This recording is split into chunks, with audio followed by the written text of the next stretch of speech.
diriwayatkan oleh Imam Bukhari, diriwayatkan oleh Imam Muslim, diriwayatkan oleh Imam Ahmad, diriwayatkan oleh Imam Tirmidzi dari sahabat Ibnu Umar, dari sahabat Ibnu Abbas, dari sahabat Jabir bin Abdullah. 3 sahabat ini menceritakan peristiwa matinya tokoh munafik yaitu Abdullah bin Ubay bin Salul.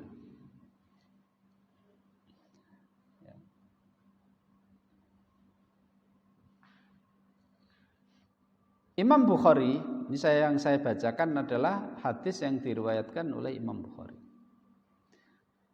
Lamma tufiya Abdullah bin Ubay, ja'a ibnuhu Abdullah bin Abdullah ibni Ubay ila Rasulillah sallallahu alaihi wasallam fasa'alahu ayyutiyahu qamisahu yukaffinu fihi abahu fa'atahu thumma sa'alahu ayyusalli alaihi faqama Rasulullah sallallahu alaihi wasallam liyusalli alaihi faqama Umar fa akhadha bi thawbi Rasulillah sallallahu alaihi wasallam faqala ya Rasulullah tusalli alaihi wa qad nahaka rabbuka an tusalli alaihi faqala Rasulullah sallallahu alaihi wasallam innama khayyarani Allahu faqala astaghfir lahum aw la tastaghfir lahum in tastaghfir lahum 70 marratan falan yaghfirallahu lahum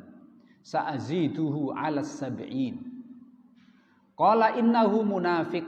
Qala fa shalla 'alaihi Rasulullah sallallahu alaihi wasallam fa anzalallahu 'azza wa jalla wa la tusalli 'ala ahadin minhum mata abadan wa la taqum 'ala qabri. Jadi ceritanya itu Pak, ketika Abdullah bin Ubay bin Salul tokoh munafik ini mati, putranya itu aslinya namanya Hubab bin Abdullah bin Ubay bin Salul. Karena bapaknya kan Abdullah bin Ubay, anaknya namanya Hubab bin Abdullah bin Ubay. Tapi oleh Rasul diganti namanya. Namamu tidak Hubab. Hubab itu salah satu nama dari setan. Salah satu nama setan namanya Hubab. Makanya kalau kita punya cucu, punya anak, punya ponaan, punya sepupu, punya tetangga, jangan boleh ada yang memberi nama anaknya Hubab. Karena itu salah satu nama setan, Pak. Terus oleh Nabi diganti, namamu bukan Hubab, namamu Abdullah. Berarti Rasul memberi nama putranya ini Islam Pak, putranya ini sahabat Nabi, orang baik. Tapi ayahnya munafik. Ayahnya namanya Abdullah itu yang munafik itu. Oleh Nabi, putranya yang menjadi sahabat Nabi yang baik, yang asli namanya Hubab ini, oleh Nabi diganti dengan nama seperti nama bapaknya, yaitu Abdullah. Makanya putranya itu namanya Abdullah bin Ubay bin Salul. Bapaknya tokoh munafik Abdullah bin Ubay bin Salul. Ketika Abdullah bin Ubay bin Salul ini mati, putranya datang kepada Nabi. Datang kepada Nabi minta supaya satu, Nabi memberikan salah satu gamisnya untuk dipakaikan ayahnya. Itu satu. Yang kedua, putranya minta kepada Nabi supaya Nabi sudi menyolatkan ayahnya. Karena memang ayahnya itu Pak. Kalau masalah munafik itu kan dalam hati orang nggak tahu. Cuma kemarin-kemarin sebelum Abdullah bin Ubay ini mati, itu omongannya itu memang menyakitkan, Pak. Omongannya menyakitkan. Dialah yang ngomong, yaquluna la irja'na ilal madinati la yukhrijannal a'azzu minhal adzal. Dia di luar kota Madinah. Dia bilang, nanti kalau orang yang lebih mulia sampai ke Madinah, orang yang lebih mulia itu akan mengusir orang yang lebih hina. Yang lebih mulia itu dia. Yang lebih hina itu Nabi Muhammad. Ngomong gitu, Pak.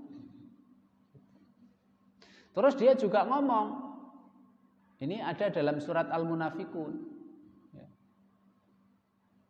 Humul ladina yaquluna la tunfiqu ala rasulillahi humul ladina yaquluna la tunfiqu ala man inda rasulillahi hatta yanfaddu.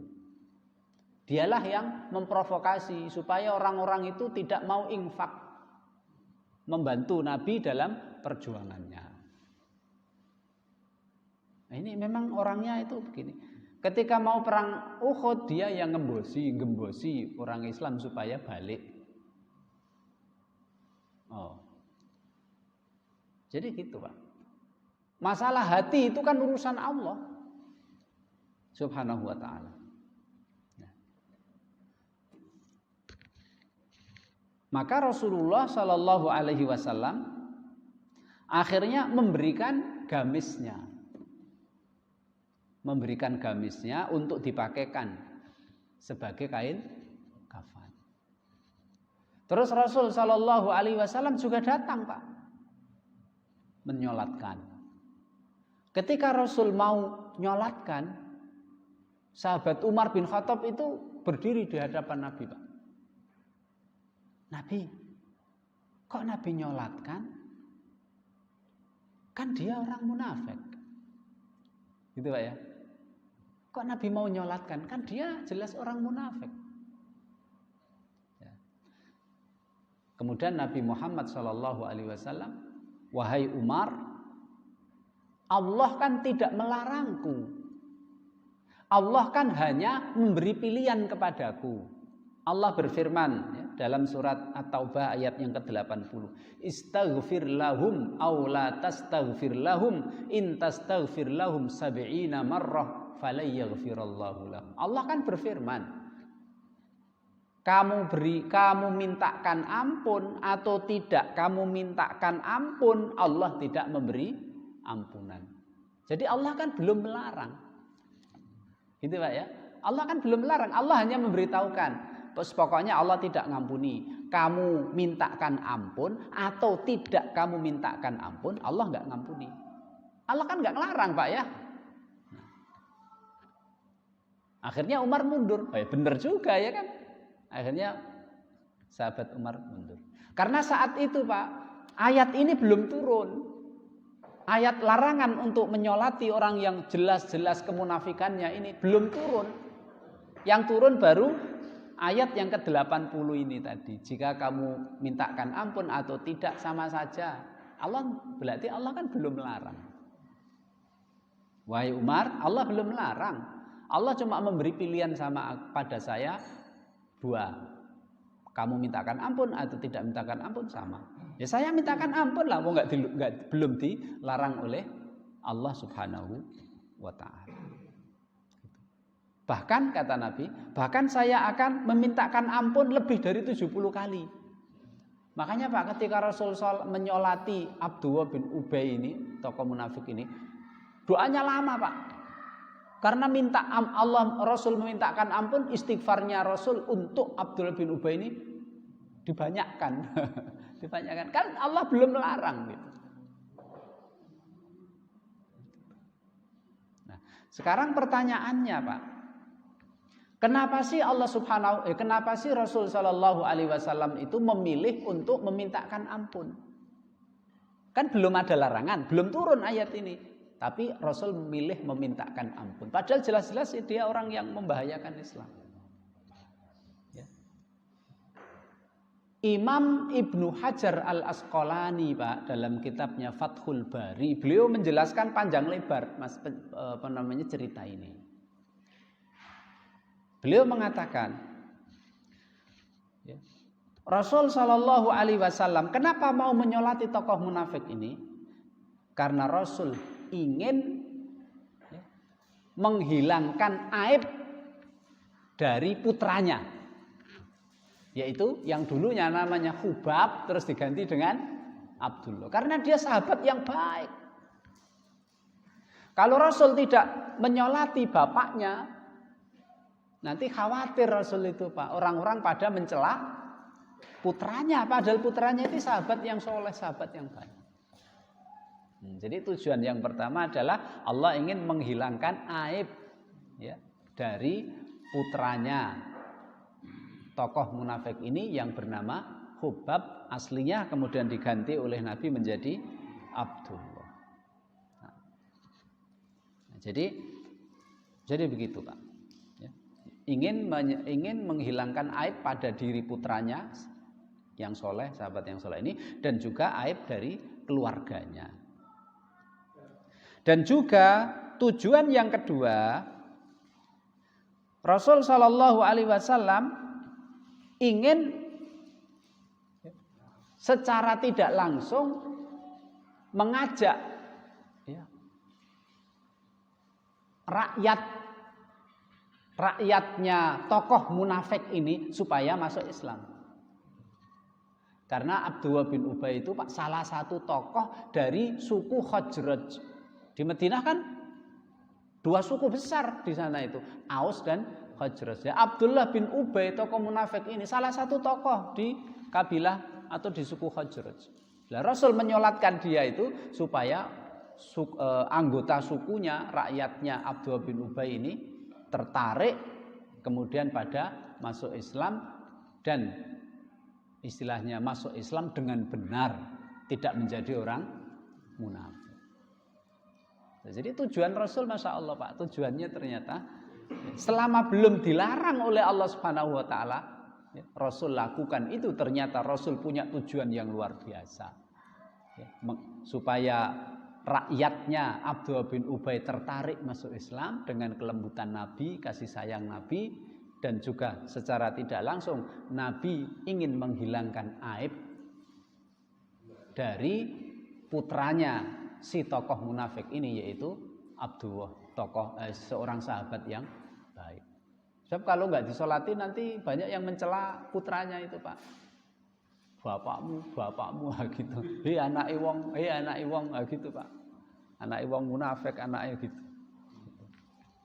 Nah, itu tujuan Nabi Muhammad Sallallahu Alaihi Wasallam mau menyolati Abdullah bin.